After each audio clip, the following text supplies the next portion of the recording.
Ito yung gamit kong sangkap sa pagluluto nun. Sinaing na isda. Ito. Well, hindi ko siya binili. Ginawa ko lang siya.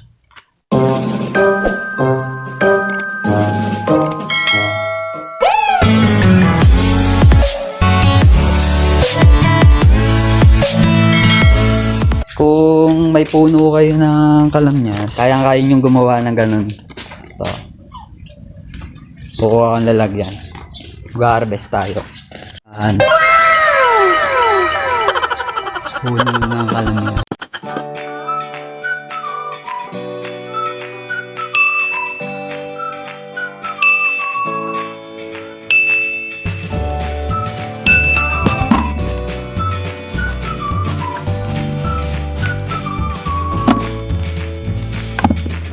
Okay na siguro. Well, pupuntahan naman natin ngayon yung sa binibilad. Kasi yung fresh na to, kailangan mo ibilad. Napakadali lang naman ito ibilad. Depende sa panahon. Maghanap kayo ng mga bagay na mapagkakaabalahan nyo pag wala kayong ginagawa sa bahay. Yeah! Ito. Bibilad natin siya sa bubong kasi mas mabilis siya matuyo pag sa bubong. Papakita ko sa inyo yung production ng pinatuyo kong kalamyas. Ito.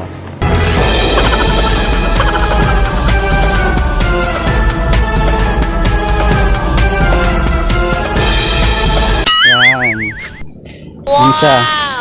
Bali, hindi naman sila sabay-sabay natutuyo. Tsaka may batch by batch sila sa pagpapatuyo ko.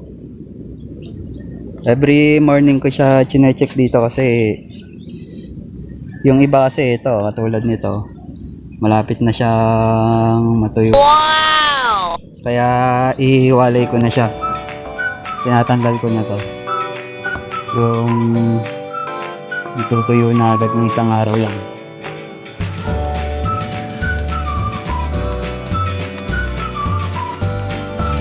Iwalay ko muna siya.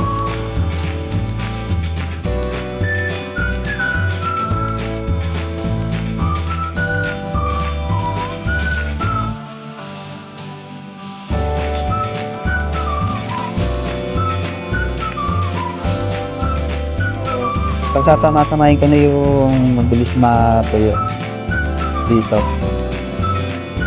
Then tsaka ko ilalagay itong bagong asin.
Well, tapos ko na siyang ayusin.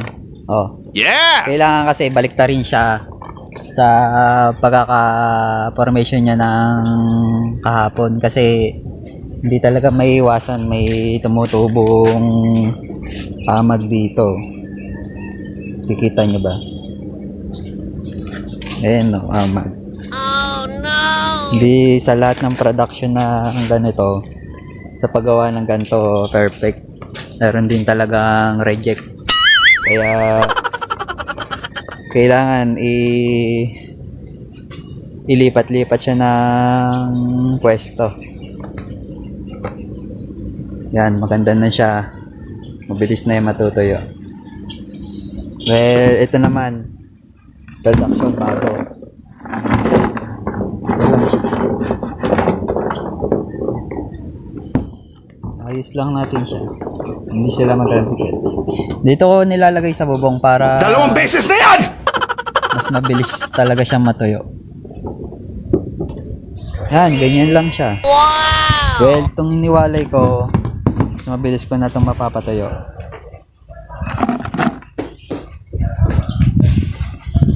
Yan, ganyan lang siya. Yan, at maarawan na agad to. Kung nagtanghali, sigurado sobrang mainit dyan. Kaya okay, bana ako. Ito, patutuyuin ko na to. Well, ito namang kinuha ko, iniwalay ko. Patutuyuin ko naman siya dito. Mas mabilis na siya matuyo. Dito ko naman siya ilalagay. Kasi ito, kuminit maghapon, masyadong tuyo na to.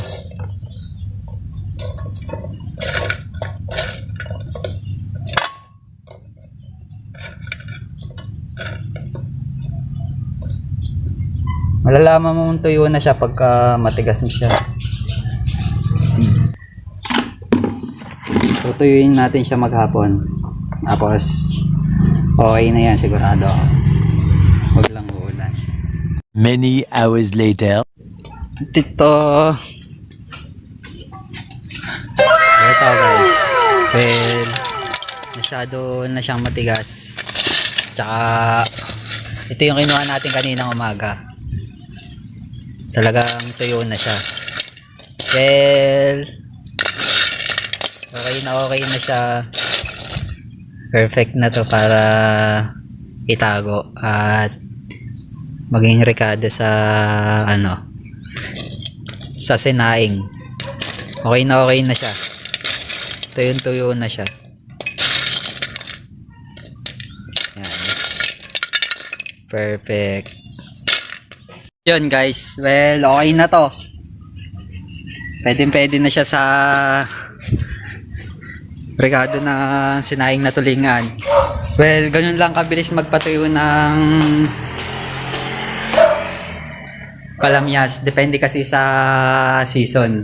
Sa panahon, kung maaraw talaga, mas mabilis makakapagpatuyo. Pero pagka maulan, hihirapan nga makapagpatuyo ng kalamyas. Well, hanggang dito na lang yung video ko. Don't forget to like and subscribe my channel, Magsinuklan. And thank you. Alright.